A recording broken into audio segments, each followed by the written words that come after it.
Manhwa opens with fireworks lighting up the palace sky, signaling a grand celebration.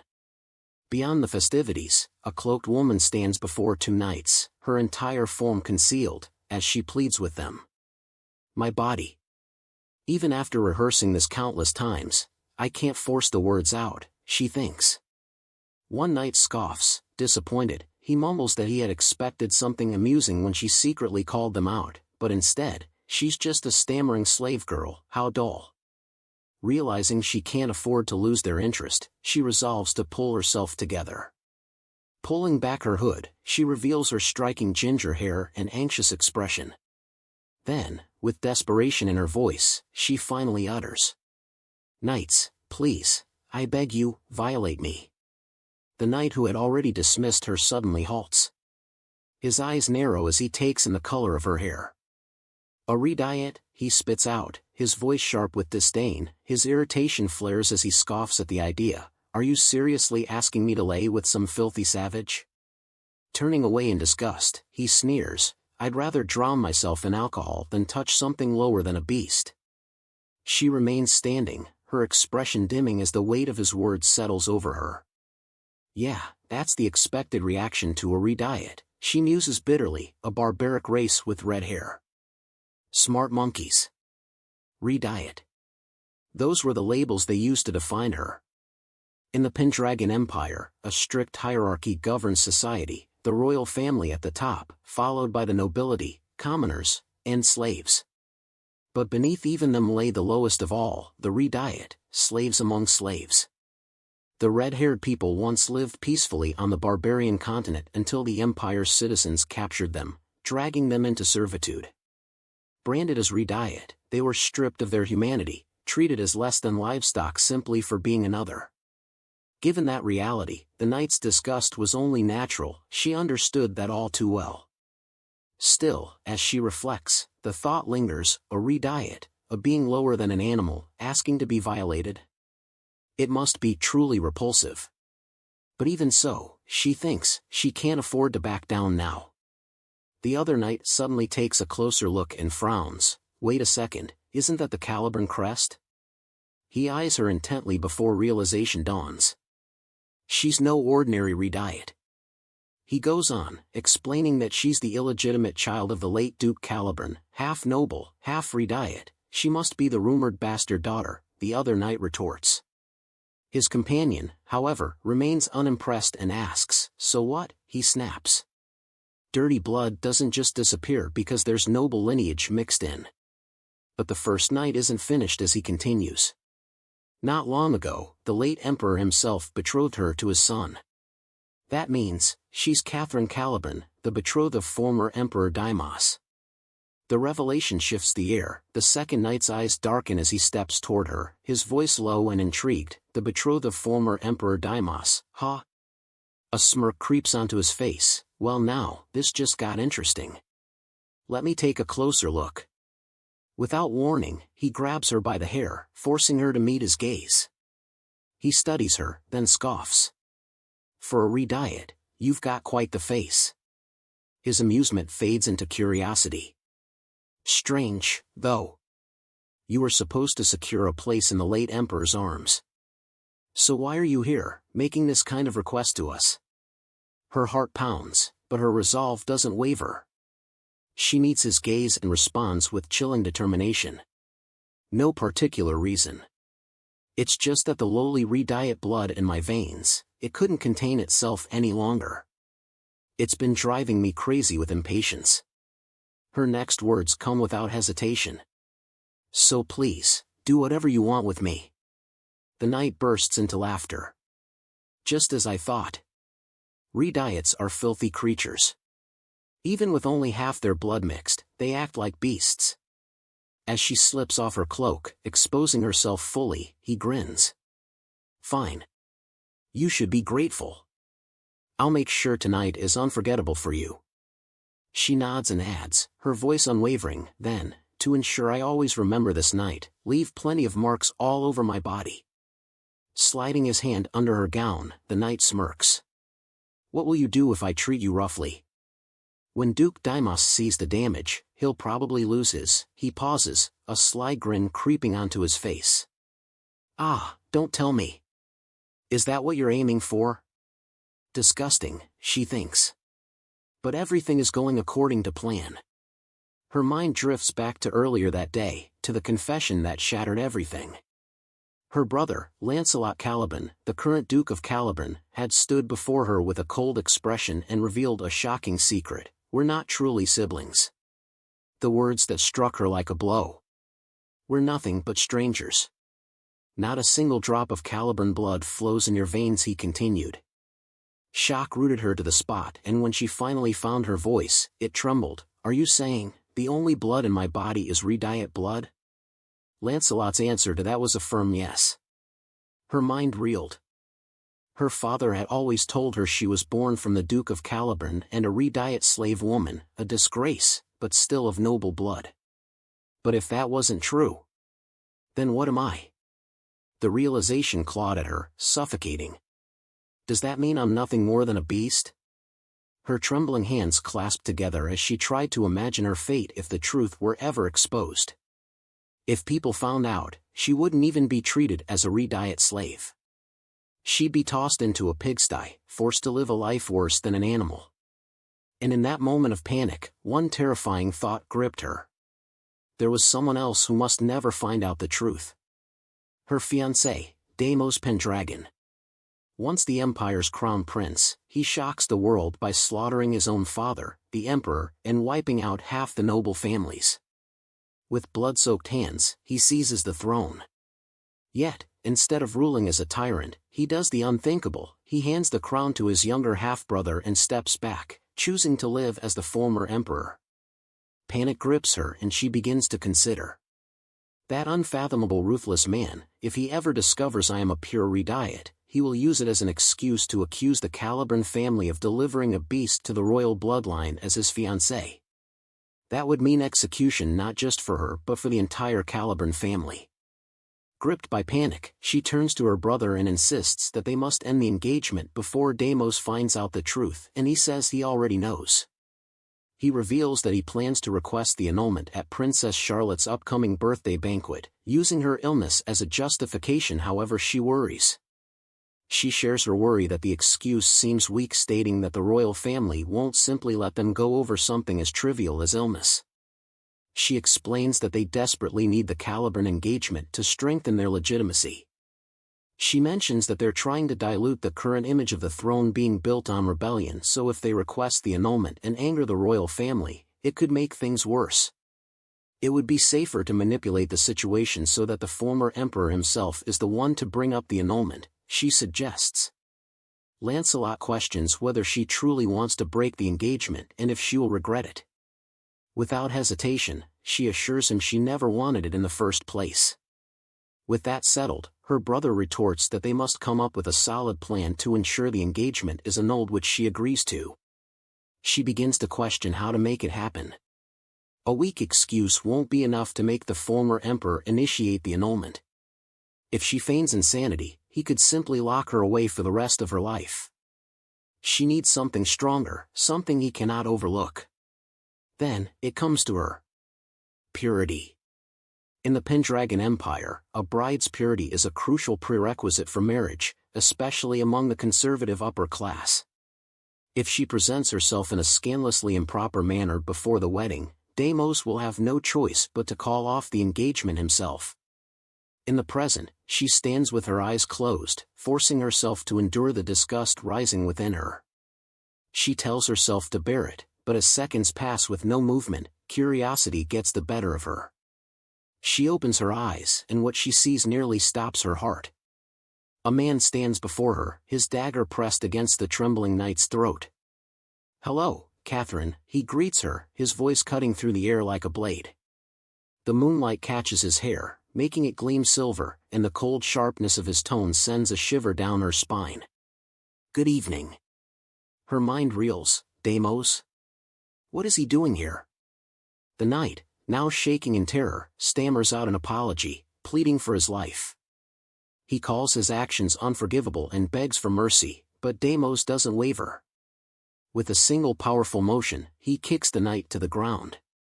Then, Pressing his foot against the man's skull, he delivers his judgment. If you've committed a mortal sin, then just die. Panic flares within Catherine as she thinks, this isn't how things were supposed to go. She quickly steps forward, calling his name. Damos, revealing that she has something to say. He shifts his gaze to her, his piercing eyes settle on her. What? He asks. At the moment, the Duke's family is hosting a grand banquet for their second daughter, Charlotte's birthday. On such a day, the death of a knight from another house would bring nothing but trouble. Catherine deliberates. Catherine quickly steps in, revealing that she was the one who initiated the situation. She states that the knight's actions do not exceed the bounds of consensual misconduct. She tells him if he proceeds with a hasty execution, it would only tarnish his honor. I humbly ask you to reconsider. Damos considers her words, then agrees, if my fiancé says so. But just as the knight breathes out a sigh of relief and thanks him for his mercy, Damos raises his sword, and in one swift motion, slices off the man's hand. Catherine freezes in horror, but Damos remains utterly unbothered. Noticing the shock on her face, he states, I didn't kill him, just like you asked. Then, in a chillingly casual tone, he explains. The knight dared to touch the fiancée of the former emperor with his filthy hands, so he simply couldn't allow him to keep them. His gaze sharpens as he coldly orders the remaining knights to leave. Once they are alone, he finally turns back to her. There's something I've been meaning to ask you, even though it's a bit intrusive, he says, his voice deceptively calm. He suddenly drives his dagger into the wall, just inches from her face. Then, gripping her chin, he lifts her head to meet his piercing gaze. Why would my fiancé, his voice lowers, dangerously smooth, to the extent of involving a slave, go rolling around with other men? A tense silence hangs between them before he leans in, eyes unreadable. Go on and tell me, Catherine Caliban, what's your real plan? She reflects on how she didn't expect him to find her so suddenly, but since this was the very opportunity she'd been aiming for, she needs to remain sharp and push for the annulment. Who knows, she scoffs inwardly. I couldn't simply resist the desire to be with them. Since half of me is half beast, these urges are just impossible to suppress. Even now, I'm on the verge of losing my mind with desire. She meets his gaze, her eyes unwavering as she waits for his response, her eyes urging him to speak the words himself, that a woman like her is unworthy of being his wife. But instead of that, he retrieves the dagger he had earlier lodged in the wall and slowly drags it along her skin. In this empire, he says, his tone cold and deliberate, the greatest invention of Prothean Caliban, your father, known as the finest inventor, is your ability to point this dagger at your own throat. He asks if all that was a lie, continuing the slow, deliberate motion of the blade, leaving her to wonder if he's upset. Once again, she deliberates. If it becomes public that she's half beast and she ends up disgraced and condemned, dragging her entire family into ruin, then it would be better to just die alone now, before facing that inevitable fate. She reveals that it was all a lie, explaining how the scholars who came to observe her had all said the same things. They'd marveled at how miraculous it was for a half-beast to control her instincts, even to comprehend both science and mathematics. But they were all wrong. She admits that she's inherently vulgar, shameless, and... Before she can finish, he cuts her off, his voice laced with a hint of amusement. Beautiful, he adds. She looks up, startled by his unexpected response. He continues, whether a failure or not, you're excessively beautiful. She wonders what he means. She hasn't heard anything like that before, and she questions if it's an insult disguised as a compliment. Look at this, he remarks, his gaze settling on her hair. Even the color of your hair, like bloodstains, is truly fascinating. Suddenly, he drops the dagger, his expression shifting as he observes her closely. Still, my fiancée seems to be in such distress, he says with a mocking tone. Wouldn't it be improper to ignore it? He asks, staring down at her. Catherine, open your mouth, he orders, slowly parting her lips open. He sticks both his fingers into her mouth without warning while she questions what's happening and what's that strange feeling.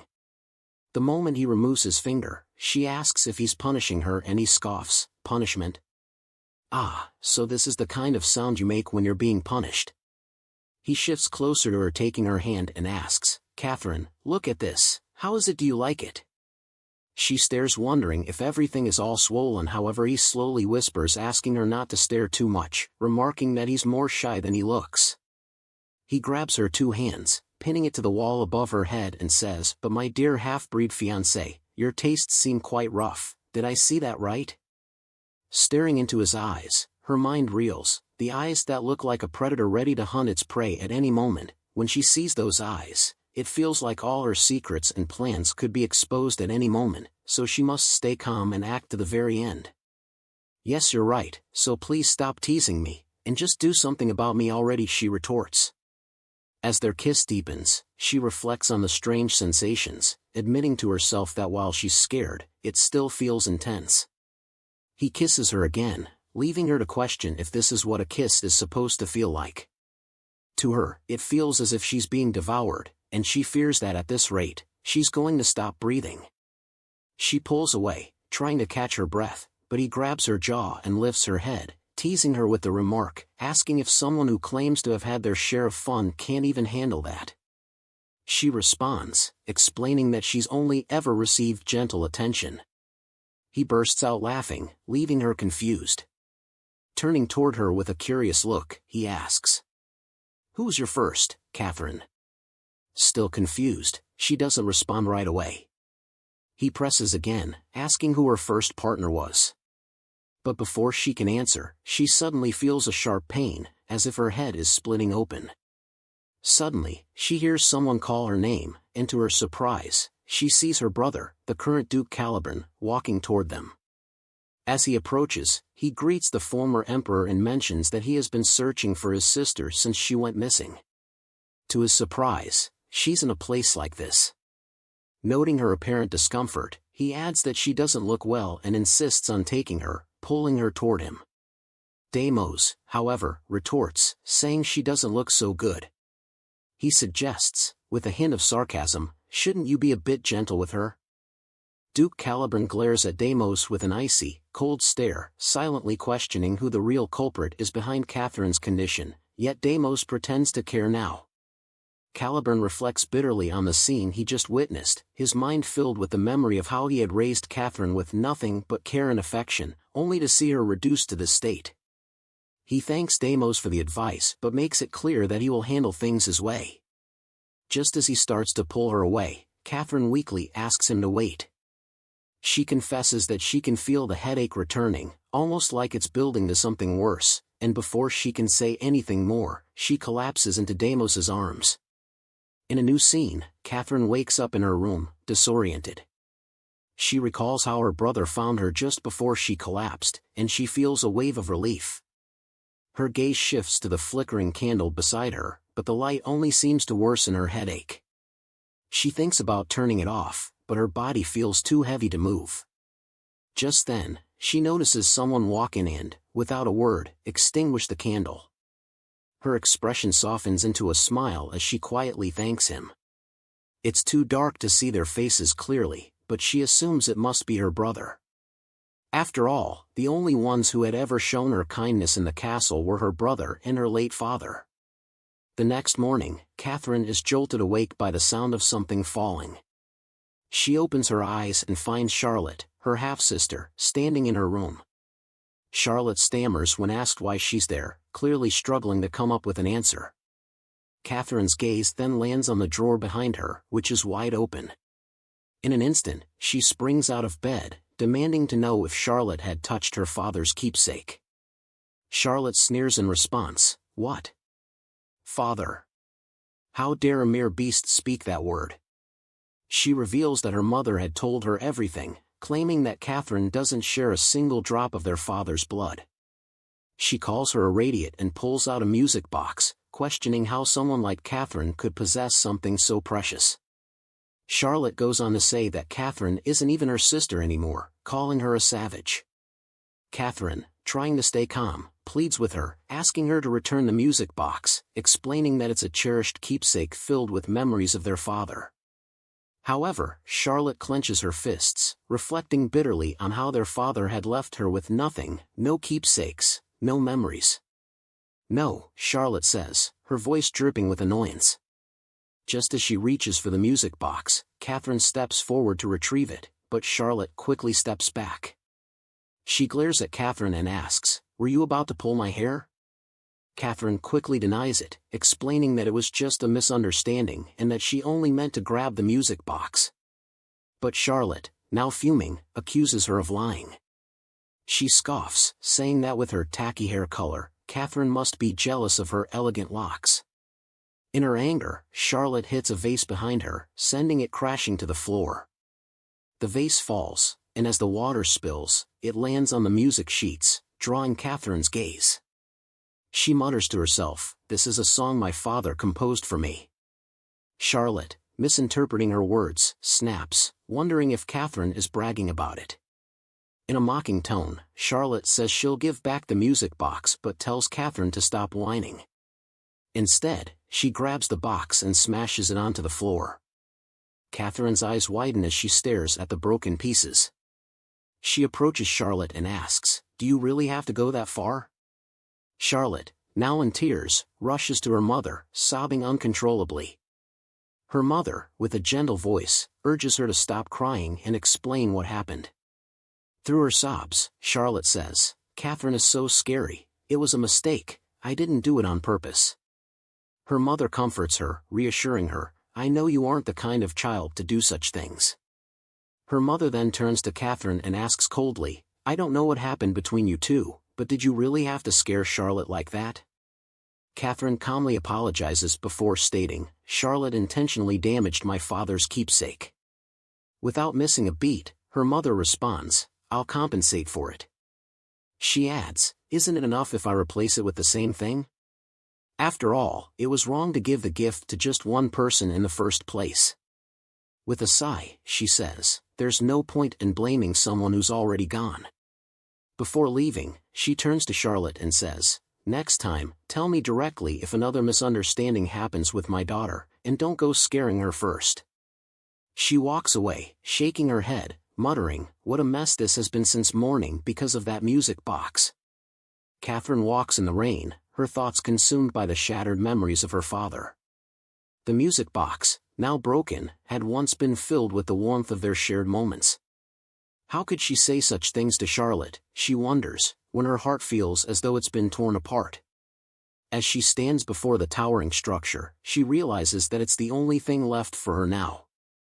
Her thoughts drift back to her childhood, to the days when her heart was heavy, and she would climb the tower alone, seeking solitude where no one could disturb her. Her father, noticing her quiet retreat, never scolded her for climbing to such a dangerous place. Instead, he would take her hand and climb the tower with her, sharing a quiet, comforting bond. Looking up at the tower now, Catherine reflects that all her memories with her father were made there, in that very place. Even the music box, now shattered, had been something they made together in that tower. As she ascends the steps of the tower, she recalls the moment when her father had surprised her by installing the piano there, a place for him to compose his music. The memory brings a bittersweet smile to her lips. But suddenly, she hears the sound of music drifting from the tower, and her heart skips a beat. Startled, she rushes up the stairs, thinking that no one else ever comes to this place. Annoyance rises within her as she races up, questioning aloud, "Who is playing my father's piano?" When Catherine reaches the top of the tower, she's surprised to find the Duke standing there. He greets her with a casual smile and asks if she's come to sit down.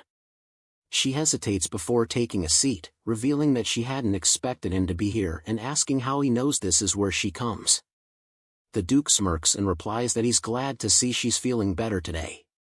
He then casually mentions that after just one kiss yesterday, she fainted, and asks if she knows how embarrassed he was. Catherine, flustered, thinks to herself that it wasn't the kiss that caused her to faint, it was the sudden onset of her headache. The Duke, noticing her flushed face, gets up and teases her, commenting that her face is red. He asks if yesterday's kiss was so good that she couldn't even speak, adding that it was his first time but he's glad she liked it that much. Catherine, still flustered, asks if that was his first kiss. He responds with a raised brow, questioning if he looked like a tyrant who changes women every night. Slowly, the Duke kneels before her, his tone turning serious yet still playful. He tells her that despite his appearance, he's surprisingly decent, and then, with a glint of curiosity in his eyes, he says, "So let me ask you. Are you ready to be responsible for me for the rest of your life?" Their lips are so close that the only thing Catherine can think of is the kiss they shared the night before. She quickly turns her head, trying to dismiss the thought, but the Duke notices and smirks, saying, "If you avoid it so blatantly, it's easy to see what you're thinking." He leans in even closer, his breath warm against her skin as he teases, "Are you purposely trying to tease me because you're disappointed we didn't go all the way yesterday?" Catherine, her cheeks flushed with embarrassment, crumples the music sheets in her hand and responds firmly, "That's not it." The Duke's gaze shifts to her hand, eyeing the crumpled sheets curiously.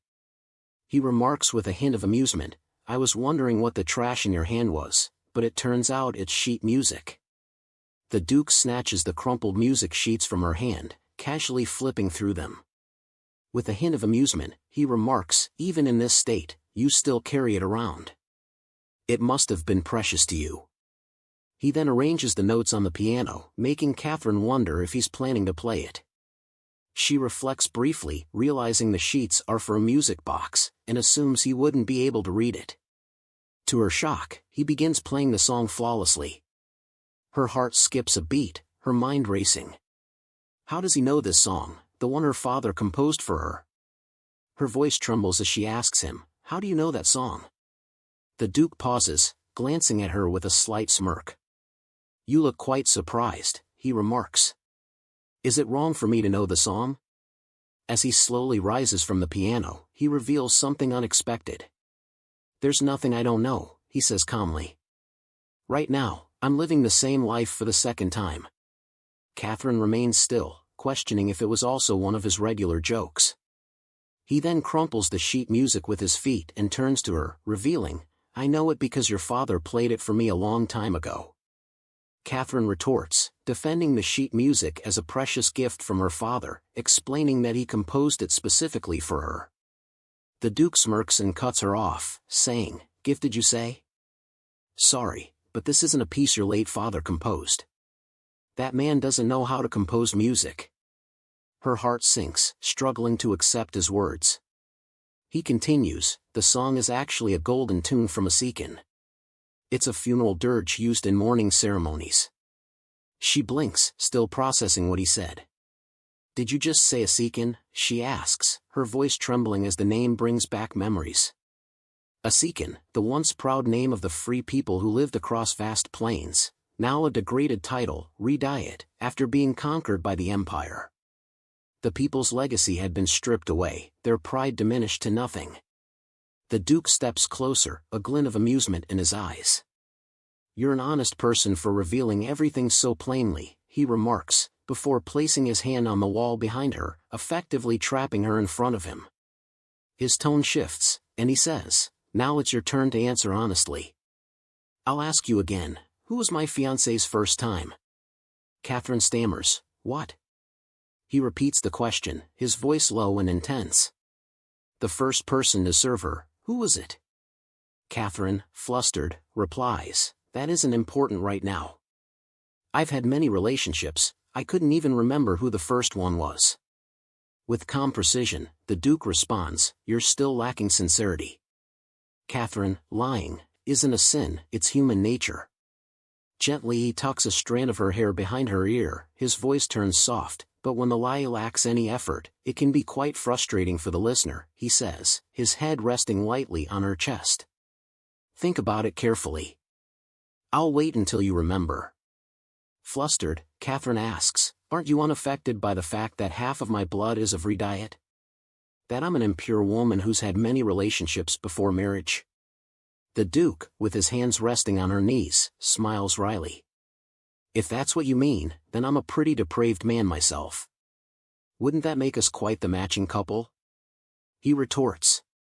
As the Duke slides his hand along Catherine's skin, she trembles, her voice shaky as she asks him not to go there.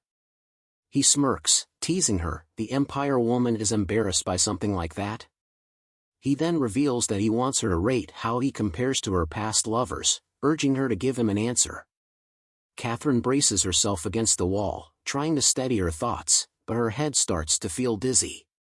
The Duke notices her distress, taunting her, "We're just getting started. What will you do if you're already like this?" He kisses her again, and as their kiss deepens, Catherine can't help but think she'll be in serious trouble if this continues. Just as the tension builds, a voice calls out, interrupting them. It's a messenger informing the Duke that a chimera has been spotted near the Caliburn Manor, asking if he should deploy the Lanius Knights. The Duke pulls away, his expression shifting to one of focus. "Gather them all and await my orders," he commands, before turning to Catherine. "I'll be giving you some homework. By our next meeting, come up with a more convincing excuse." In a new scene, Catherine goes to her brother who receives some guests. He turns to her shocked by her presence, and the men mutter amongst themselves about how she is really as beautiful as they say. Outside, he slams the door in annoyance, mentioning how he always warned her not to wander when they have guests present. She apologizes, adding she thought he was alone. She shares she was having a hard time and the only person she could think of was him. As she continues to apologize, her brother's mood shifts, and he softens. "You thought of me when you were struggling?" he asks, a look of concern flickering across his face. His anger fades, and he apologizes for raising his voice at her. He tells her the meeting is almost over, and suggests she wait in her room. Catherine hesitates before asking, "Will you have time?" He smiles warmly and reassures her, "Of course, I'll be with you shortly." Grateful, she smiles brightly, thanking him for his kindness. Later that evening, her brother visits her room as promised. He apologizes for raising his voice earlier, acknowledging how after facing the Duke the previous day, she must still be shaken. He admits he feels ashamed for not considering her feelings, but Catherine reassures him, thanking him for his understanding.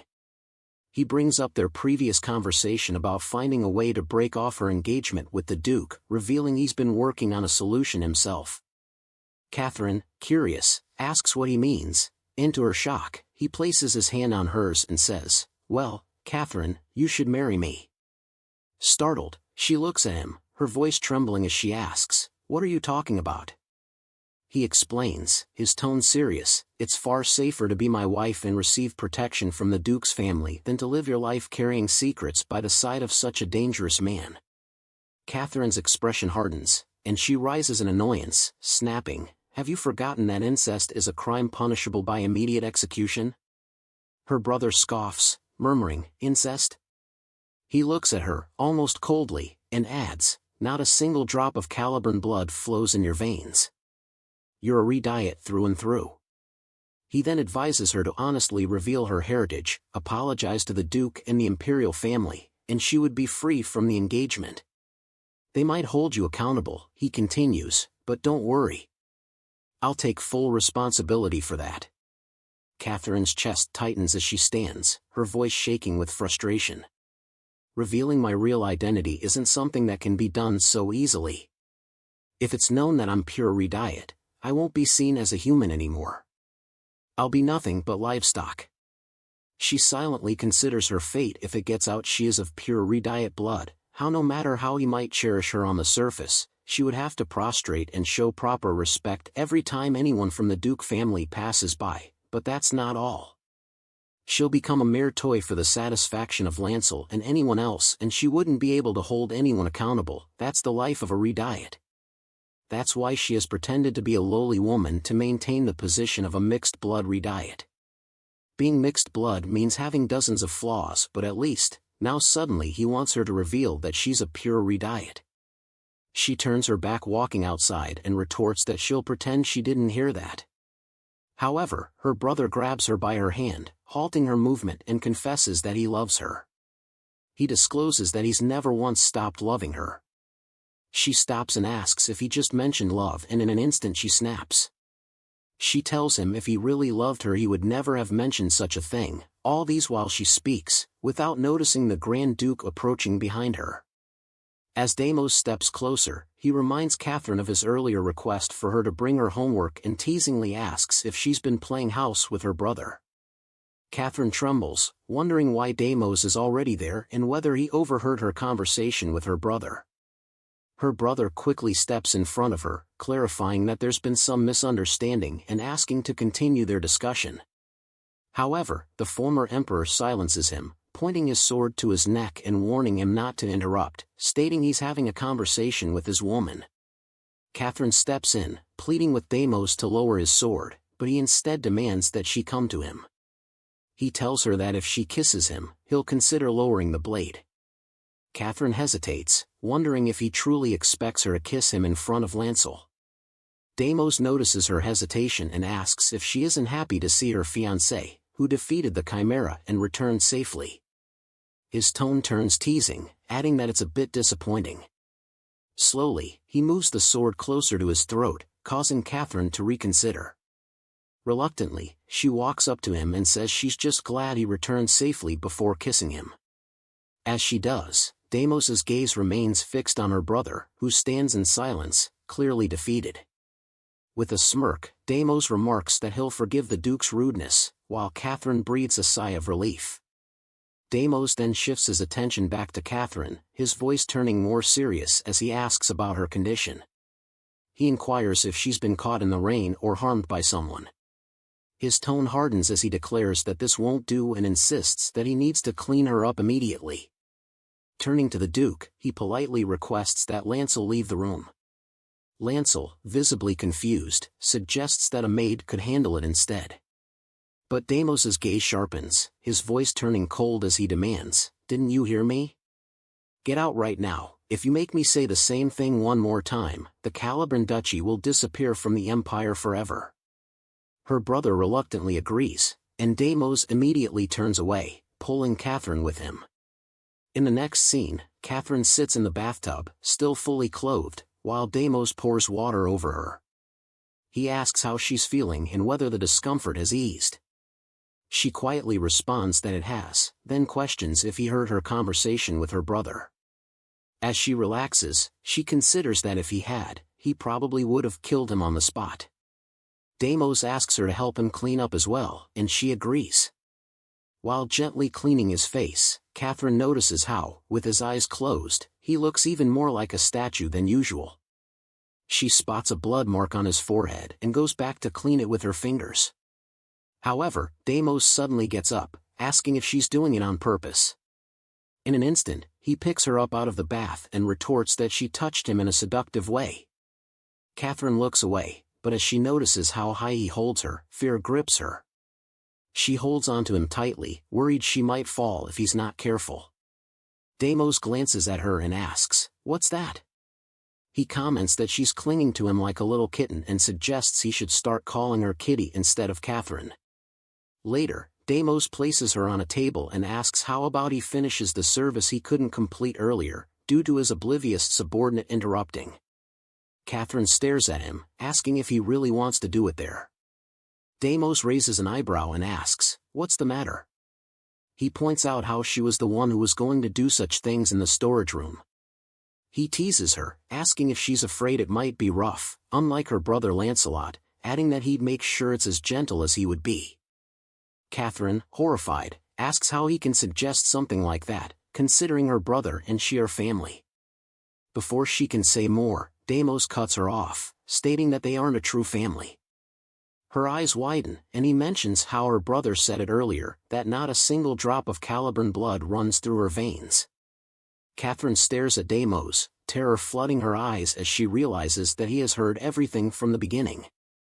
She reflects on how she had already suspected he was hiding the truth just to see her reaction, and she now feels foolish for thinking she could deceive him. She had unknowingly fallen into his trap, and it stings to realize how naive she was. Damos remarks that Catherine Asekin is practically the family's possession, asking who the toy in someone's bed is. Was it her father, or perhaps, considering how close they are, it was her brother? Catherine's mind races with disgust, thinking about how, once her true identity as a Redet was revealed, how could he still go ahead with such insults?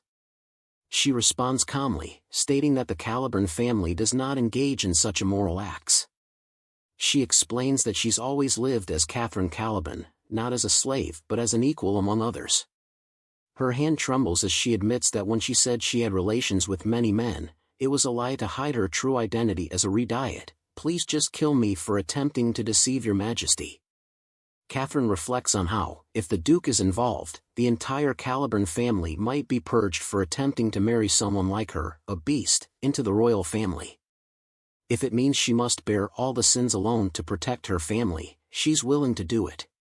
Damos stares at her, his voice dripping with mockery as he states even now, she's trying to decide her own punishment. He comments that her confidence would make anyone think she's a princess. He drops to one knee, asking if she's truly never had any experience with men. Catherine quietly admits that she's never touched a man in her life. Damos grabs her leg, his tone shifting. He says that if she's serious, he'll give her one last chance. If she can prove that he is the only man she's ever known, he will fulfill her request and kill only her, but if it turns out to be a lie, he'll kill everyone else and let her live.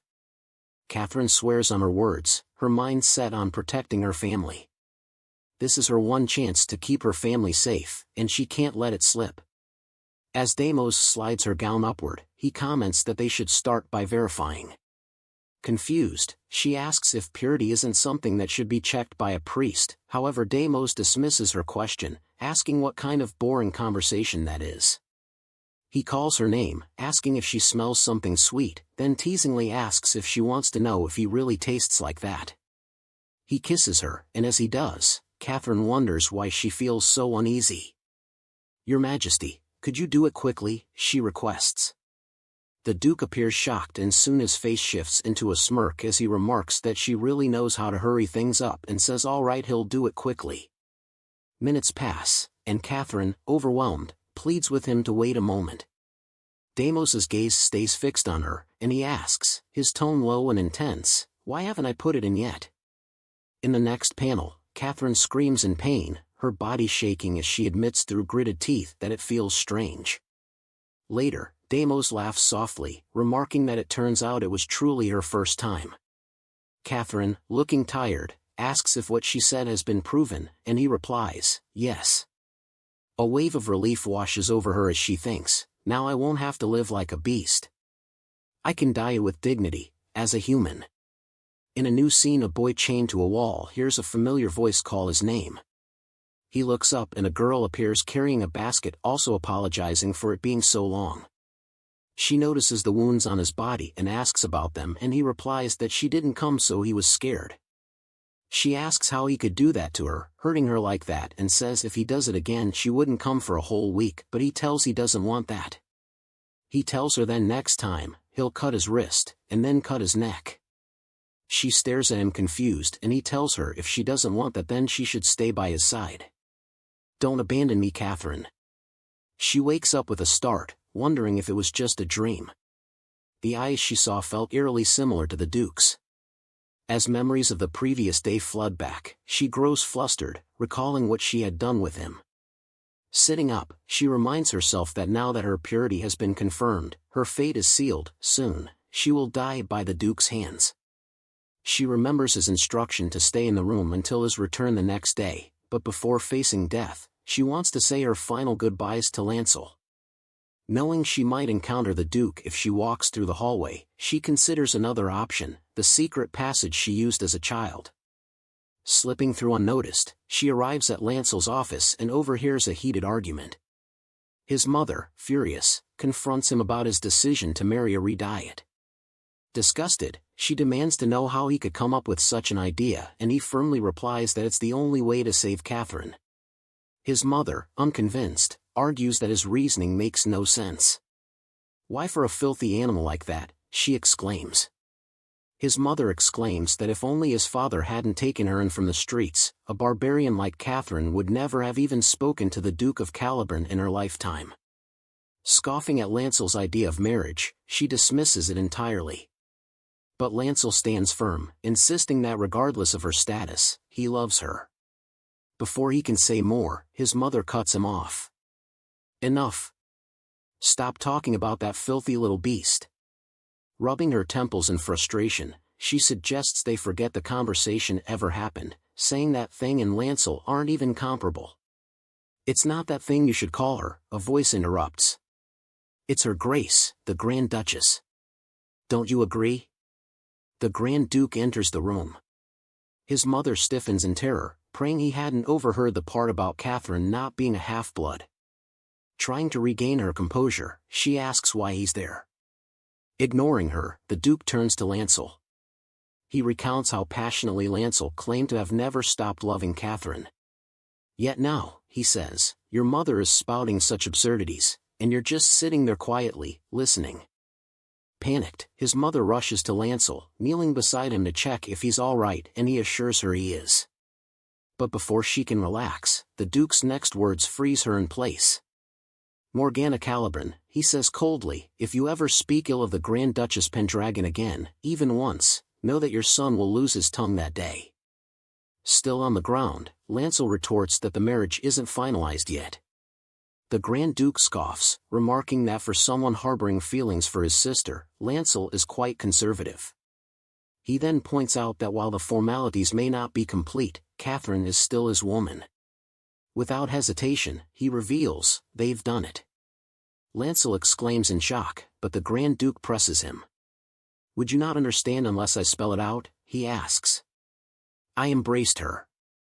As Lancel struggles to process his words, his mother suddenly interrupts, thanking the Grand Duke for his forgiveness and asking how she could ever repay his kindness. Turning his head, he coldly replies that she should direct her gratitude elsewhere, to his woman. He then makes it clear, his fiancée sacrificed herself, even risking her own life, to protect her family by agreeing to marry into the Imperial family of Redet. His mother hesitates, confusion flickering across her face. Does he know the truth about Catherine's status? Is he saying he spared us? It wasn't me who spared you, he corrects. It was Catherine. Treat her well. Eavesdropping, Catherine wonders why the Crown Prince is speaking as if he cares about her. She recalls how he agreed to her request, to kill only her if she could prove she was truly the one for him. Yet, despite that promise, she knows he'll still take her life with his own hands soon enough. She concludes that he's completely unpredictable. But what's even more baffling is that when he protected her, even just once, a strange tickling sensation filled the depths of her heart. Climbing back up to her room, she thinks she shouldn't have gone to greet Lancelot unnecessarily, noting how she ended up overhearing something she wasn't meant to hear. When she tries to push the door open, she realizes it won't budge. Why won't it open? It's never done this before. She decides to keep trying a few more times. If it still won't open, she'll find another way. Eventually, the door does open, and as she slowly climbs out, she's met with an exasperated sigh. The Grand Duke stands in front of her. You're so persistent, he remarks. Then, with a smirk, he adds, come on, try harder and crawl out, kitty. Shocked, she covers her mouth, only for the door to swing back and hit her head. Seated in front of the Grand Duke, Catherine braces herself as he questions why she was there. Her mind reels, she's too embarrassed to admit she had been crawling through a secret passage. The Grand Duke then asks he casually if it's because of her chronic headaches that she prefers the dark, noting how she even struggled with candlelight the last time. At that moment, realization strikes, the man from that night wasn't her older brother. It was him. Lowering her gaze, she apologizes, admitting that she had mistaken the person who cared for her that night for her brother. He scoffs, that's possible. After all, your clingy brother is always trying to stick to you. She stands abruptly, calling his name, firmly. She insists that her brother never loved her in that impure sense. Surely, as someone with a family, you must understand, she adds. He simply mutters, then, in a detached tone, he states, my mother was burned alive by my father. And that father I eventually killed with my own hands, so I don't really know what family is. Her gaze softens. Oh, she mutters, before apologizing for her rudeness. Gently, he pats her head. Forget it, he says. Instead of sulking, you should prepare to leave quickly. Surprised, she turns to him. Wasn't my execution supposed to take place in Caliban territory? He laughs. Did you actually believe that? Then, with amusement, he adds, how can someone meant to become the Grand Duchess be so naive? Lifting her chin, he calls out her name. Catherine, prepare to become the most dazzling bride in the world. With a smirk, he declares that to become such a bride, the wedding wouldn't be held in Caliban instead, the wedding will take place in the Imperial Palace. Sliding a ring onto her finger, he adds, for the engagement ring, I've prepared the most brilliant one. Catherine stares in awe, her eyes fixed on the diamond now gleaming on her finger. He notices and asks if perhaps she doesn't like it, and she replies that it's just that it's a bit overwhelming. She retorts that for someone who barely escaped immediate execution, and not only is she not having her engagement cancelled, but he's giving her a ring also. She asks why, and he says because Pendragon needs Caliban. She then tells him if it's the power of the family he needs, there's another princess who truly carries the Caliban bloodline, and he replies sharing that he's aware, asking if that wasn't why he came for her birthday banquet, but do you realize that brat is even younger than my own little brother? Looking at her with a teasing smile, he adds that he isn't really into kids. Catherine silently wonders why, despite holding the power to rule the empire whenever he wishes, he would risk marrying a barbarian like her. She still doesn't understand. Unexpectedly, he hands her an engagement gift. As she takes it, she remarks that it looks similar to her old music box. To confirm her suspicion, he reveals that this is the original music box taken from the funeral of a Seekin.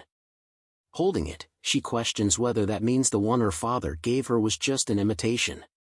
But she quickly dismisses the thought and instead wonders if this one is even real. A Seekin's funeral? She repeats in her mind. Who holds a funeral for a pig they raised? Just how much of what the Grand Duke is saying is the truth? He then adds that while the shape may be different, the sound should still be the same, and suggests she give it a try. She opens it, and the moment the melody plays, her eyes widen. The familiar tune is unmistakably real. Her expression softens with relief, she had thought she would never hear it again. All the while, the Grand Duke watches her closely. He then speaks. She's displeased by a diamond ring but moved by a music box. Isn't that being a bit too picky, princess? Gently, she places the box on the table and tells him it's not that she was upset about the ring, but that the music box means a lot to her. Listening to it and remembering her father is the only way she can pay tribute to him. She recounts how a memorial for her father, who dedicated his life to researching for the empire until the very end, was erected at the very center of Eris's city, where many citizens could pay their respects. She's heard that countless people have visited it, yet as his daughter, confined to the duchy, she hasn't been able to lay even a single flower at his memorial. Unexpectedly, the Grand Duke asks her who he is. She blinks in surprise but manages to reply. His Grace, Duke Damos Pendragon. He waits, then prompts her again, and... After a brief pause, she adds, the former emperor. Taking her hand, he confirms that she is correct, remarking that she knows it well. Looking down at her, he asks what she's worried about, saying that if she's with him, they can cross oceans and fly through the skies, going anywhere she wants. I'm a man who can do that much for you, he says confidently. She stares at him, and for a moment, she wonders if it's the bright light, but his confident expression, paired with his almost divine appearance, feels even more unreal that day. If I were a regular noble lady, not from Redet, she thinks, and if ours was just a normal political marriage, I might have agreed to marry him, just based on his looks. Realizing the thought, she quickly dismisses it, but the Grand Duke notices and pulls her closer, teasing her about daydreaming in front of him. He asks if she's trying to make him jealous, moving his hands toward her. She warns him to be careful, as it's not just a jewel. I know it's a thermal stone, he replies, holding it with his bare hands, leaving her stunned. The thermal stone, which brought immense prosperity and rapid development to the empire, is a beautiful but terrifying mineral that drains life the moment it's touched. As he holds it, he reveals that only she, a Seekin, and he are exceptions to this deadly effect. Letting go, he asks what she thinks, wondering if the more she learns, doesn't it seem like the two of them are truly fated by the heavens? So be mine, Catherine, he whispers, leaning in for a kiss. I'll make you happier than any woman under the heavens. In a new scene, a person drives his blade without mercy into a monster. A night watching comments that he's exceptionally merciless today, and the man replies that he was in the middle of proposing when those monsters appeared, so he just had to leave midway. The knight asks if it's to the Lady of Caliban, and he confirms with a simple yes, adding that the more he sees her, the more amusing she becomes. He retorts that she showed no reaction to a diamond ring and instead was moved to tears by an old music box. The knight remarks that since she's the daughter of Lord Prothean Caliban, the man who cherished her most in his lifetime, she must have received countless expensive gifts from her father. That's why something as unexpected as a music box might have had more of an impact. The Duke turns thoughtfully, saying, as he recalls how, when Catherine was younger, she used to claim that her father would surely lift his punishment if she asked. She would say he dotes on her so much, so he'll surely listen to her. The more he thinks about it, the more it makes sense to him. The Duke then asks the knight if he's mentioned that his wife likes Acheron and says he'll grant his family that territory, hinting that they could maybe go on a vacation there. The Duke brings out a light, asking the knight what color he sees in the fire.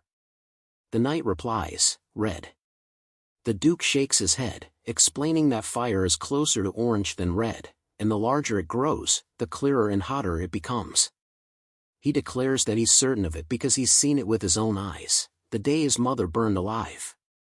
The knight's expression shifts, his expression softening, but the former emperor comments, that kind of story sure does dampen the mood, suggesting a different, more amusing tale. He proceeds with interest as he reveals. It's about a man who married the woman who killed his mother. He reflects on how in both his lives, his loving and strong mother always embraced him warmly, his mom, Isol Pendragon. To such a mother, he was like a rotten lifeline. One time he stayed in bed with his mother by his side and apologized, saying it was all because of him. He explained how in that time a son was born between his father and a mistress. If only he had been healthy, the child wouldn't have had to worry about taking the heir's position away from him. He reflects on how his father did not love his mother, and after his mistress gave birth to a son, his mother's hatred and indifference were openly expressed. Since their marriage was a political one from the start, there was never any affection between them. However, the conflict became so deep because their political views diverged over a Seekin, and they clashed every day, and if his mom hadn't been pregnant with him at that time, his father would have found some excuse to expel her. So he encouraged himself, thinking he has to succeed, knowing only by him safely inheriting the imperial throne can he protect his mother. However, with his weak body, he questioned the possibility of that ever coming to pass. His mother seemed to notice his worry and offered some words of comfort. She reassured him that he is the only legitimate heir of the Pendragon imperial family, so no matter how much his mistress has the king's favor, as the crown prince he has nothing to worry about, nothing will happen to you. She shifted closer and assured him that if something were to happen, she, as his mother, will protect him no matter what, and as he also embraced her warmly, he was determined that he will protect her. However, contrary to his determination, not long after, his mother's dethronement was decided. In order to improve his frail health, his mother started carrying out the prophecy that the blood of an Asekan sorcerer must be used. However, she got caught and was accused of using black magic. That appearance was soon discovered by the Duke Caliban and the consort, and so his father, who had been waiting for such an opportunity, accused her of using both the blood of the crown prince and Chimera as sacrifices to perform black magic, condemning her as a terrible villain, and afterwards sentenced her to be burned at the stake. However, fortunately, there were loyal subjects by his mother's side who understood her injustice, and with their help they were able to flee far from the palace, but their escape was discovered quickly. Because the Duke Caliban's knights were on their tail, they spent each day running for their lives, and eventually, he was captured by the Duke, who demanded to know where the Empress escaped to. He refused him the truth, and so the Duke ordered him to be taken to the Duke's mansion, to live as a hostage from then on. He was sure if they kept him locked up in the Duke's tower, the Empress would surely return on her own. So his life in the tower began like that, and it was dreadful. In summer the tower would heat up unbearably and he couldn't sit for even a moment. In winter it felt like his whole body would freeze and he had to endure with just a thin blanket, but nevertheless, the only reason he could endure such dreadful life was all thanks to that child, with orange hair, who would bring him hot soup. Catherine Caliban, his everything, his world, and the delish woman who made his mother burn to her death. He trusted her, so he confided in her everything. However, she went straight to her father and showed everything, thus betraying him in the most terrible way. Catherine Caliban, I still vividly remember everything from that day, the screams of his mother burning alive, skin melting away, the smell of burning flesh, and the sight of the people watching all of it as if it were an entertainment, their backs turned. The mother who always held me warmly, disappearing into nothing but black ash. I vowed 1,000 times, that's right, let's get revenge. Those who did that to his mother, not a single one will be spared. After that incident, with nowhere to turn to, he lived a horrific life, killing anything to survive as a mercenary. Compared to that life, rebellion was so easy that it made him scoff. The emperor, of course, and every family that contributed even a little to his mother's death, he exterminated them all. He saw countless amounts of blood, but in the end the revenge was never complete. Catherine Caliban, that woman had already died before he even got to find her. The regret of not killing Catherine Caliban did not disappear until the very last moments of my life, and maybe that's why, once again, I started my second life, on that horrific moment, when my mother was burned alive. He turned his head to the side, wondering why he had been brought back to life, why he had to watch his mother suffer all over again, and in the midst of so many questions, it hit him. Catherine Caliban, she would be alive now, which means he can finally complete his revenge against her. As much as he wanted to go find her and tear her apart over and over again, he constantly reminded himself he couldn't throw away the second chance that came to him like a miracle easily. This time he has to spend a long time and create a plan as perfect as possible. Then for now, shall we restart the rebellion? Again? As he stood in front of his father on the throne, he reflects on how he thinks he let it go too easily in the past, so this time he cut off their heads, and as expected it was more satisfying than he thought. As he looked at the crown, he wondered what to do with the annoying emperor position, and thought this time he'll spare Arthur and instead have him sit on the throne. Then now let's go find Catherine Caliban. When you're abandoned by someone who was everything to you, it shows you that every moment of your life is like being burned, constantly torturing you. To make her feel that pain, I have to fill her entire world with me first. In the present day, he waves it off as a joke, since Dacre seemed to appear disturbed by the story. As he gets up, he asks him to just congratulate him instead on his marriage, which will become her world. On the other hand, Catherine stands, still overwhelmed, as she looks at the ring. She struggles to believe it, thinking that although it's been revealed she's a Redet, it's not a death sentence, it's marriage, and even that, at the Imperial palace. She hears a knock and expects the maid to assist with her dressing, but she's startled when the Duchess enters instead.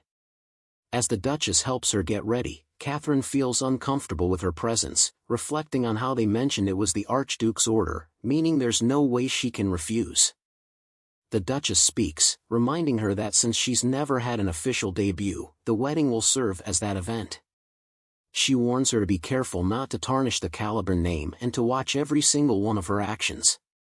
Catherine replies softly, "I understand." The Duchess remarks that everything's ready and asks her to take a look for herself. Catherine is surprised when she sees the color of the dress. The Duchess explains that it's Imperial purple, the symbol of the royal family, and adds that it's a dress personally granted by His Majesty, so she should accept it with gratitude. However, Catherine looks down at the dress, wondering why the Archduke would give her such a precious garment. It seems like he's trying to cover up the fact that I'm a purebred Redet by wrapping me up in all this splendor, she concludes. The Duchess states that they'll keep their destination a secret from Lancel, saying that if he finds out, he'll make a fuss. Turning her back, she adds that since nothing has been decided yet, telling him they're going to the Imperial Palace will only cause unnecessary trouble. Once they reach the carriage, the Duchess mentions that she'll accompany her only this far. Catherine thanks her for seeing her off, keeping her head low as she says she's caused so much trouble, and asks her to stay healthy. Raising her head, she thinks, as expected, no response. Just then, she overhears a man panicking about what to do, mentioning that the repairs might take half a day. Catherine approaches and asks if there's a problem. The man explains that the wheel is broken, and he has no idea what caused it, but he needs to fix it before the Archduke returns. She offers to take a look, and he agrees, but as soon as he notices her hair color and the dress she's wearing, his attitude shifts. Straightening up, he greets her properly and introduces himself as Lise Meitner from the Rhenus Knights under the Archduke's command, adding that he handles weapon development. With a smile, she replies that it's a pleasure and remarks that weapon development sounds like an impressive job. He hesitates before mentioning that he knows it might be rude to say, but he's never seen anyone look so good in purple before. He chatters on, saying that the Duke will take another 2 hours before returning and hopes he comes back early so he can see her in that beautiful dress. Just then, another man appears and smacks him on the head, scolding him for chatting instead of repairing the carriage. Lise asks when his brother returned, complaining that he should at least make some noise when he walks. Kratos replies that Lise was so loud his footsteps were drowned out. Kratos sighs, saying he's sure the lady finds him burdensome. However, Catherine unexpectedly steps in, demanding to know how he can speak so harshly to a colleague and insisting that he apologize to Sir Lise immediately. The two men exchange confused glances before Lise explains that they're actually siblings. He then introduces the other man as his twin younger brother, Kratos Meitner, who apologizes for startling her. Lise scolds Kratos, reminding him that he warned him not to act so carelessly in front of a refined person, but Kratos simply shrugs, saying that's how siblings usually talk to each other. Catherine, realizing how differently she was raised, reflects on how her own brother doted on her. Curious, she asks that even if they bicker like that, they still care for each other, right? But instead of answering, both men freeze in terror. Kratos suddenly throws up, while Lise quickly turns back to repairing the carriage, clearly avoiding the question. She takes a closer look at the wheel and suggests he checks a particular part again, saying judging from the look of the wheel it appears like a normal construction issue. Shaking his head in disbelief, he remarks that he never would have thought it was such a basic issue. Then, with admiration, he adds that it's only natural for the daughter of the great engineer Prothean Caliban. Catherine with a smile then retorts that it seems all the time she spent watching her father as a child wasn't wasted after all. Surprised, Lise asks if she was interested in engineering when she was younger and she nods, explaining that she used to make music boxes using blueprints her father gave her. She adds that she would browse through countless schematics like they were picture books, completely engrossed in them. Now that she thinks about it, Lancel never liked seeing her that way. She recalls how, whenever she tried to fix even a small clock, he would take it away, insisting it was a servant's job. Perhaps, she muses, he meant that once she became a duchess, she would have fewer opportunities to do such things. The thought saddens her slightly, she wishes she had tried more before that time came. Noticing her mood, Lise suggests a short stroll around the estate since the Archduke wouldn't be returning for a while. She agrees and asks to be taken to the reservoir. Kneeling by the water, she thinks this might be her last visit. As she reflects, memories surface. When she was a child, and her father and Lasek were away, she would come here alone to ease her loneliness. The gentle waves and the soft melody of her music box allowed her, if only for a moment, to forget that she was an outsider. Something catches her attention. Turning her head, she notices daffodils blooming, despite it not being their season. She reaches for one, thinking, "You're an outsider like me." But before she can grasp it, a voice shatters the moment. "Savage! Are you insane?" She turns to see her younger sister, Charlotte, glaring at her in outrage. Confused, she asks what's wrong, but Charlotte only grows angrier. "Are you seriously pretending you don't know?" Charlotte yells that Catherine has been treating their mother like a servant. Charlotte retorts, asking why, of all days, on her birthday banquet, does she have to take their mother away from her. She snaps that Catherine already has their father and brother, questioning if that's not enough for her. "How greedy do you have to be to take everything I have?" Desperately, Catherine pleads for Charlotte to calm down, explaining that the preparations were made at the Archduke's orders and she couldn't change anything. Charlotte scoffs, her voice dripping with disdain. Did the Grand Duke do that for someone like you? She points a finger at Catherine, her words sharp. How much have you used that lewd body of yours? You even seduced Damos Pendragon, the so-called devil. Our Father in heaven must be so proud of you. Catherine slapped Charlotte's hand away, her voice filled with fury. Do you really think you're in any position to speak about our Father after breaking the only memento he left behind? Charlotte scoffs again. Position? The one who doesn't know her position is you. She sneers, her words venomous. You're nothing but a beast raised to act human, and now you truly believe you're one of them, crawling endlessly upward. Just stay at the bottom then, just cling to survival. But Catherine snaps, her voice cutting through the tension. Why must we gratefully accept the scraps you throw at us and cling to the bottom in servitude? Why can't we dream of tomorrow like you do? Charlotte asks if she's seriously asking her why. She takes her hand and says, wearing an imperial purple dress, slipping a diamond ring onto your finger, that doesn't make a beast human, does it? Charlotte with a satisfied grin observes her, thinking she always strutted around with her head held high acting superior, but now she finally looks the part. Unexpectedly she asks what about her. Catherine with a strong resolve fires back, born with everything, why are you less loved than a beast? She then remarks that at that point maybe the problem is her. However, Charlotte doesn't take it too well, and as an act of retaliation, she pushes her backwards, asking if she'd just said everything she wanted, remarking that just because she has a mouth doesn't mean everything she spews out is valid. Catherine struggles as the weight of her dress pulls her deeper into the water. She spots the music box, still floating near her, and reaches out, thinking that if she loses it too, she won't be able to bear it.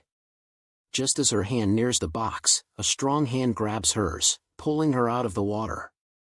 She turns to see Damos, who remarks that he was almost too late. As they walk away, Catherine suddenly stops. She remembers the music box and turns around, telling Damos that the one he had gifted her had fallen into the water as well. She insists she must retrieve it before it sinks deeper. However, Damos grabs her hand, stopping her. Leave it, he says. It's already too late. Stop. He sighs, mentioning that he'd gone through the trouble of saving her and questions why she would go back now. As he unsheathes his sword, his gaze sharpens. What you should be worrying about right now is over there. He points his sword at Charlotte, who immediately drops to her knees, pleading for forgiveness. Damos eyes her coldly. Why are you sobbing? I haven't even done anything yet. He sneers, his voice hardening. You dared to lay hands on my woman, and now you're sniveling? He raises his sword, but it halts midair as Catherine suddenly hugs him from behind, her arms wrapped tightly around him. Damos asks Catherine what she's doing, but she explains quickly that it was just an argument that escalated, pleading with him not to kill Charlotte. Lost in thought, Catherine reflects on the situation. If Charlotte suffers at the hands of the Archduke, the Imperial family and the Caliburn family would cross a bridge of no return, and the safety of the family she's tried to protect would be gone forever. Damos sheathes his sword, understanding her plea. I won't handle it with my own hands, he says, but you will personally sever Charlotte Caliburn's head. Catherine looks at him in confusion, asking how she could possibly do such a thing. Damos raises an eyebrow. Should I do it instead? He asks, his tone mocking. It'd probably be cleaner that way. As Catherine stares at him, she realizes he's serious. He truly wants Charlotte's head to roll. At that moment, she decides that she will do it herself. After all, I'm the one responsible, she thinks. At least this way, it won't lead to the Caliburns or the Imperial family becoming enemies, and it's not like I haven't suffered myself. She accepts the sword, her grip firm, while Charlotte steps back, pleading, you really aren't going to stab me. We're sisters, after all. Catherine doesn't listen, and rather, she grabs Charlotte by the hair, her eyes narrowing as she focuses on the delicate spot on her sister's neck. One clean strike, she thinks. Charlotte, don't hold it against me. After all, I've put up with enough. Catherine mutters, raising the sword high.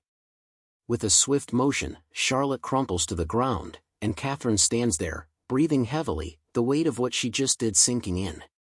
Charlotte lies on the ground, tears streaming down her face as she mutters, "Am I alive? I'm alive." Catherine stands with her eyes closed, her thoughts cold. Anyway, that should be enough punishment for her, she thinks, since she lost the hair she always took such good care of. In the distance, Damos frowns. "Wasn't that a little too soft?" he asks as he approaches. He takes the sword from her, clarifying that he wasn't speaking about the hair but rather her neck. He nudges Charlotte with his foot, urging her to get up. "How long are you going to keep doing that?" he asks, his voice cold.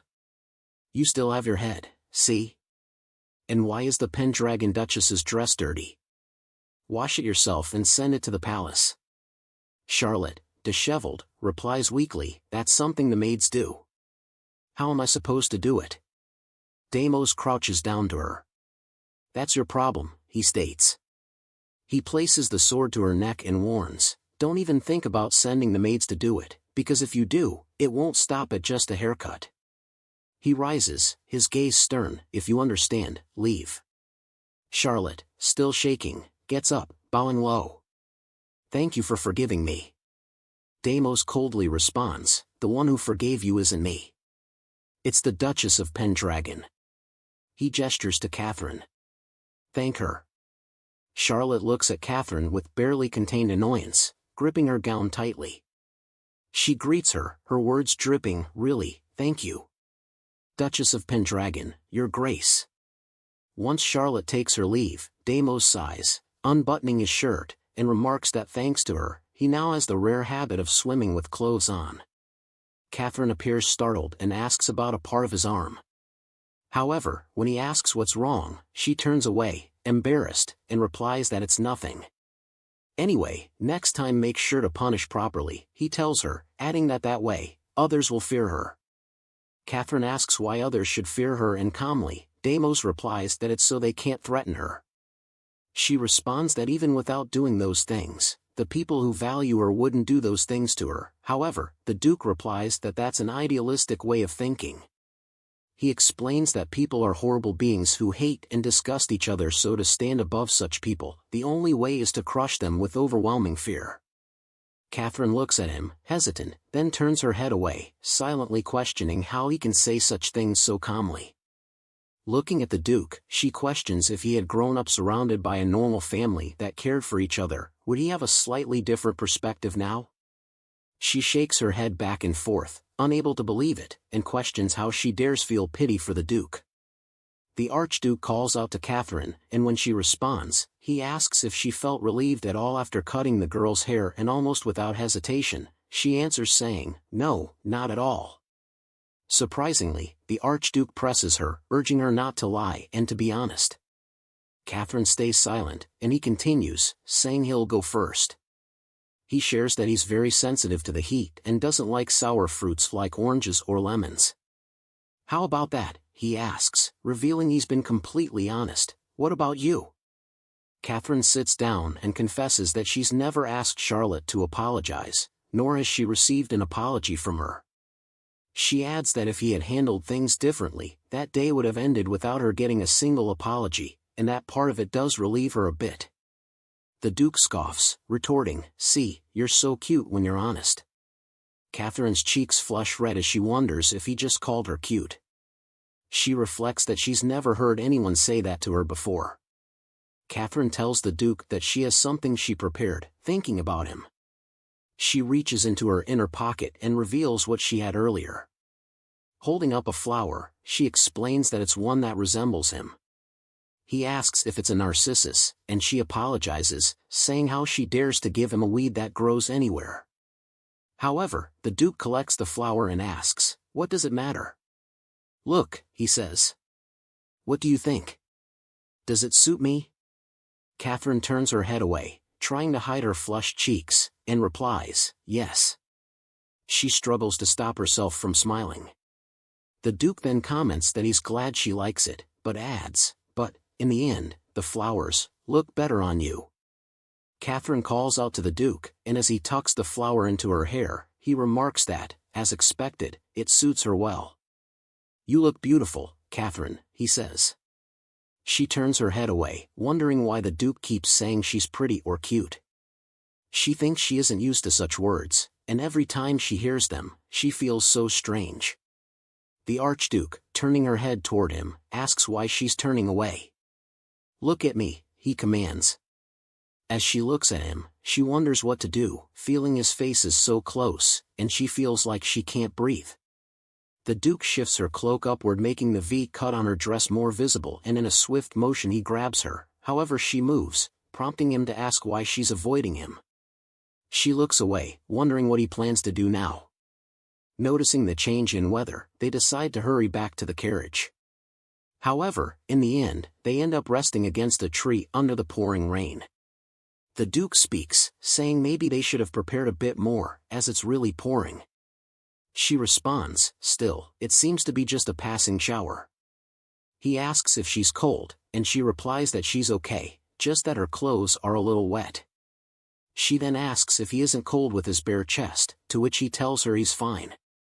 She turns her head, saying it's good to hear, thinking he's been without a shirt the whole time, and now she doesn't know where to look anymore. The Duke stays quiet, recalling how Dacre had mentioned that Catherine must be used to receiving so many expensive gifts from her father that something unexpected like a music box would leave a stronger impression. "Catherine," the Duke calls, and when she responds, he asks, "Once we leave the Calabrian Duchy by carriage, shall we stop by your father's tomb, together?" Excited, she asks if she can really go there, and he mentions that he told her he's a man who can take her wherever she wishes to go. He tells her that if she wants, they should visit it together this time, and she replies that she'd love to. "Thank you very much, Your Grace," she says. "It's always weighed on my heart that I couldn't even lay a single flower at his grave, and now, because of you, I can finally go." She turns around, wondering how she could possibly repay his kindness. She mentions that he's given her so much, and yet she has nothing to give him in return. The Duke immediately grabs her hand and asks, "Why do you say that?" He tells her that she can give him herself, leaving her confused, but nevertheless, he kisses her.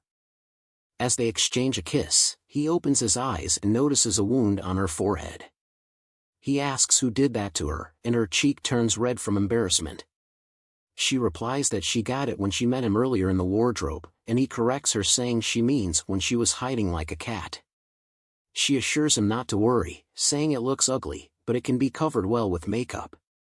"Ugly? Do you even realize how beautiful you are?" the Duke asks.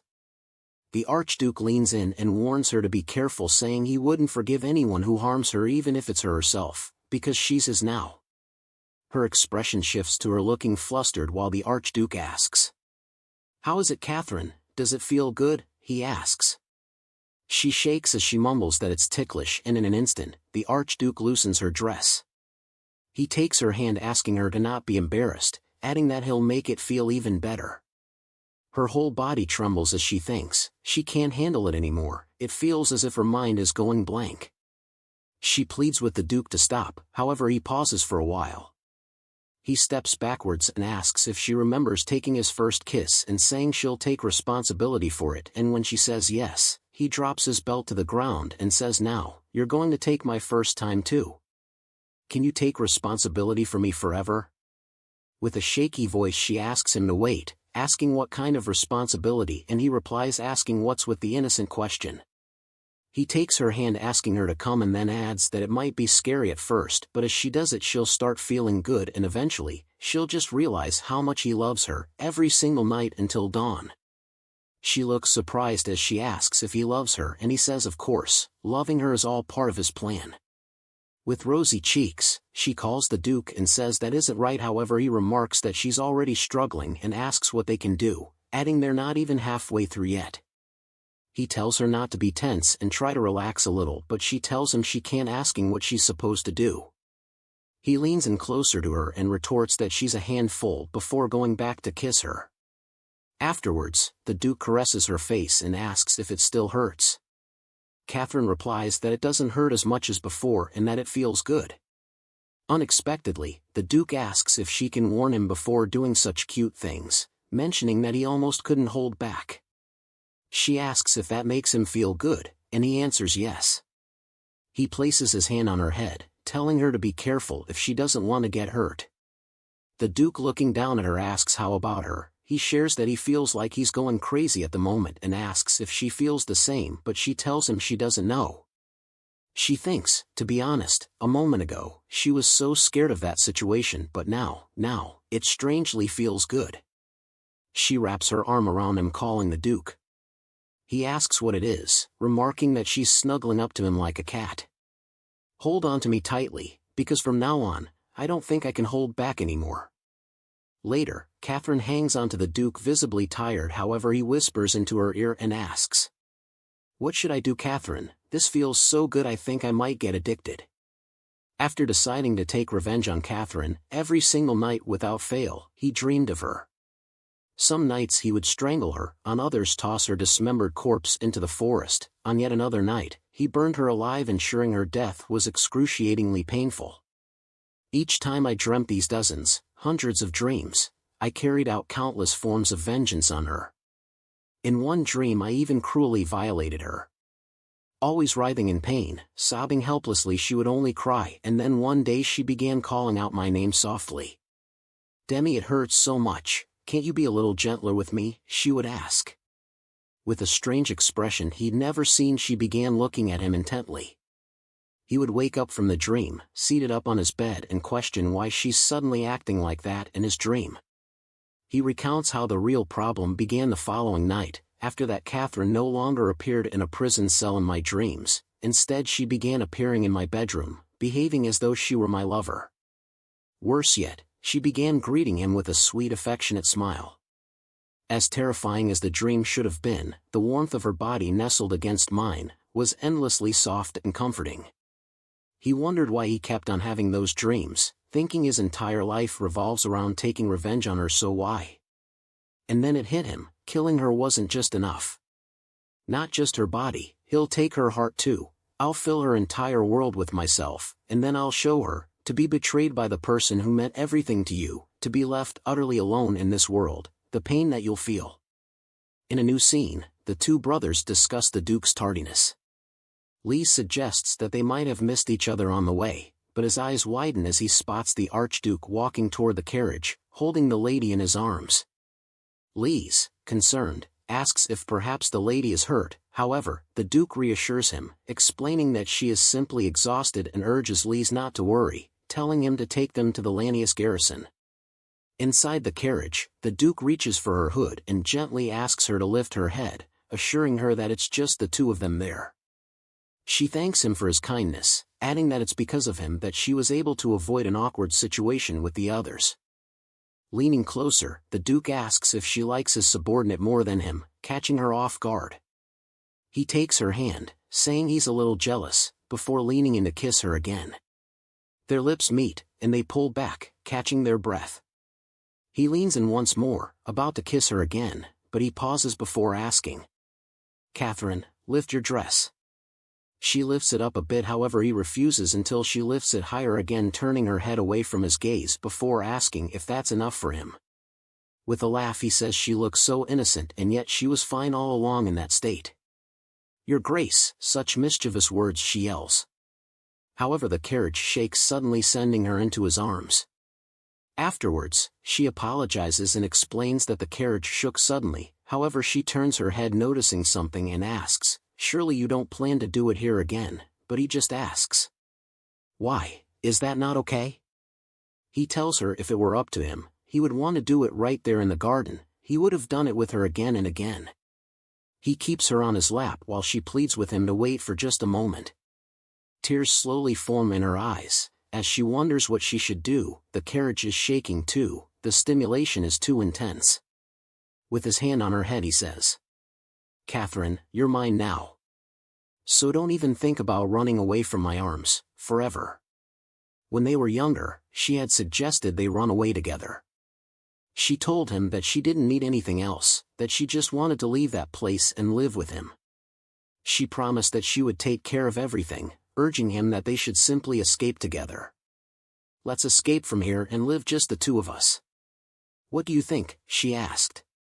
He smiled and agreed, saying that as long as he had her, he didn't need anything else. Catherine lies in bed, racked with pain, her body aching so much that she can barely move. She wonders what she should do as the sharp discomfort prevents her from even sitting up. As she tries to gather the strength to rise, she reflects on whether it always feels like this after being with someone.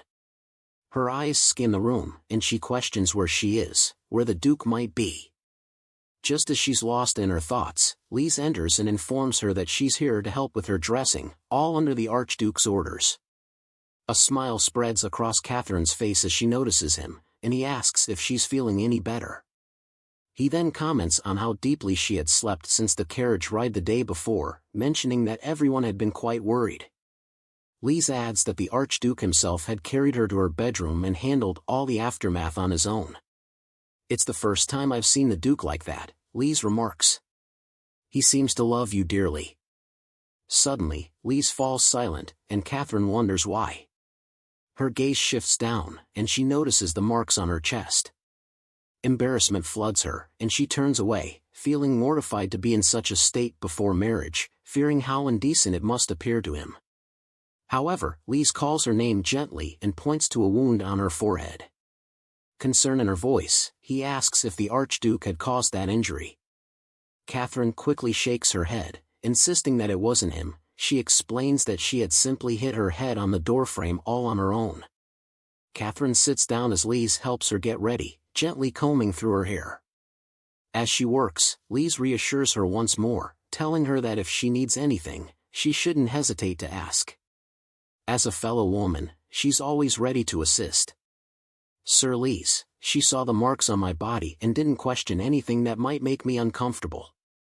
Instead, she's genuinely concerned about me," Catherine thinks to herself, touched by Lise's kindness. She thanks her, but Lise insists she doesn't need to mention it, as she hasn't even done anything yet. Catherine then asks if Lise knows where they're headed. Lise explains that they are going to the base of the Lanius Knights within the Caliban estate. Catherine wonders if the Duke is still there, and Lise confirms he is, probably in the central hall. Lise then asks if Catherine would like to see him, and she remains silent, wondering if she should. After all, they've already spent their first night together, so... She hesitates for a moment before calling out, "Sir Lise, can you take me to where the Duke is?" In a new scene, Dacre turns to the Duke, curious about his presence. "What brings you to a place like this?" he asks. "Why? Is my presence bothering you?" the Duke retorts, his tone light but sharp. Dacre shakes his head, explaining that it's just been a long time since he attended a gathering like this. "I have my reasons," the Duke replies briefly, before his thoughts drift to Catherine. He imagines that if he enters the room now, he'll be consumed with thoughts of her, unable to leave for at least a week. In his mind, he has already embraced her 100,000 times in every possible way. He had thought that reality would feel trivial in comparison, but yet, she lingers in his thoughts, unsettling him more than he anticipated. Suddenly, the knights around him grow restless as they notice someone walking in. The Duke's eyes widen when he hears a familiar voice call out, "Your Grace." It's Catherine, and she greets him with a soft good morning. When Catherine enters, she immediately senses a strange atmosphere around her and begins questioning whether she has done something wrong. The tension is palpable, making her feel uncomfortable. The Duke, sitting in the corner, glares at the knights before dismissing them. Once they leave, he turns to Lise, his voice cold as he asks when he ever said Lise could bring Catherine into a den full of knights. Lise immediately apologizes, but before the Duke can say anything more, Catherine steps forward, defending Lise. She reveals that it was actually her own unreasonable request, and if anyone should be punished, it's her. The Duke pauses, but instead of responding angrily, he simply says, "Enough," and asks her to come closer. As Catherine approaches, he questions what she was thinking, showing up with traces of the previous night still visible on her. He thinks that even though the men have sworn loyalty to him, they are still just men, vulnerable to the temptations around them. He rises from his seat and asks sharply why she thinks the room fell silent as soon as she walked in. Catherine, trying to explain, simply says that she came to see where he was. Does she really not realize what she did wrong? The Duke wonders aloud, frustration evident in his voice. He watches her, thinking that her curious nature hasn't changed. How they first met, all of it. No matter how much he kept her isolated from the world, she would always climb the tallest tower, driven by the insatiable need to know more. He thinks to himself, yes, in any life, she would still be the same. No matter how tightly I hold her or try to confine her, in the end, she will always try to follow her own path. But in this life, that simply cannot happen.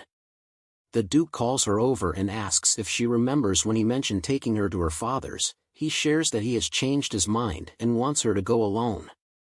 Catherine stares at him, confused, asking how she could possibly go alone. It's not that difficult, he replies coldly, suggesting that she simply do what she did earlier, like how she snuck out of the room without his permission. Catherine stands there, feeling a pang of hurt. Why is he saying such cruel things?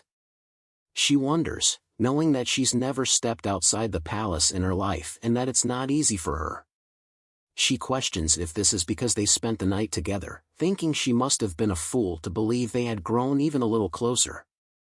I feel like an idiot, she thinks. What does the Duke want from me? An apology? But I don't even know what made him angry. She continues her internal monologue, realizing that if she admits fault now, the door will close forever. Then I would never be able to lay even a single flower at my father's tomb. The Duke then asks if she's scared, asking if he should just cancel the whole thing, but Catherine shakes her head, answering, no. She tells him that he's given her the opportunity, so she'll go and return. With a determined stride, she walks past him, as though unaffected. But as she steps into the street, something catches her attention. She pauses, taking in the sights, the variety of people, the different sounds, the mix of scents.